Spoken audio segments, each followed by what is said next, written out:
The Night Watchman. I work the graveyard shift at a small, run-down gas station on the outskirts of town. The hours are long and lonely, but the pay is decent, and I need the money. Most nights are uneventful, with only the occasional car stopping by for a fill-up. But tonight was different. It started just past midnight. A black sedan parked just outside the reach of the station's flickering lights. Its windows were dark, impossible to see through. I shrugged it off as someone taking a break from driving, but as the hours passed, the car didn't move, and a sense of unease settled in my stomach. Around 2 a.m., the old phone behind the counter rang. The sound was startling in the otherwise silent night.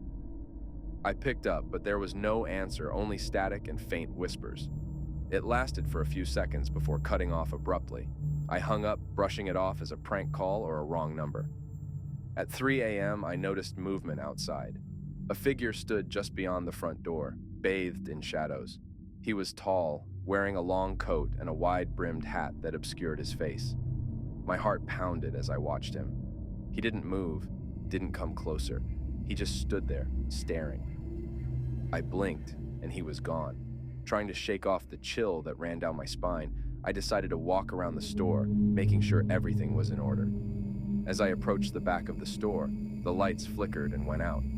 The only light came from the neon sign outside and the dim glow from the coolers. Then I heard it, a soft, rhythmic tapping coming from the back room. My hand trembled as I reached for the door. I pushed it open, and the tapping stopped. The room was empty, but the old radio on the shelf crackled to life, emitting static and those same faint whispers I'd heard on the phone. I turned it off, but the whispers continued, growing louder, more insistent. Panicking, I rushed back to the front of the store. The black sedan was still there, and the shadowy figure now stood next to it, staring at me through the glass door. My breath caught in my throat as the door slowly creaked open on its own. The whispers filled the room, louder and clearer. I couldn't move. I couldn't scream.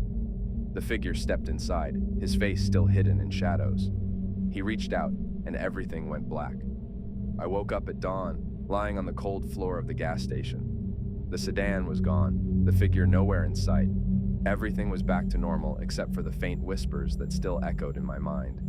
I don't know what happened that night, but I'm quitting this job. No amount of money is worth losing my sanity. If you ever work the graveyard shift at a gas station, beware of the black sedan and the man in the shadows. Some things are better left unknown.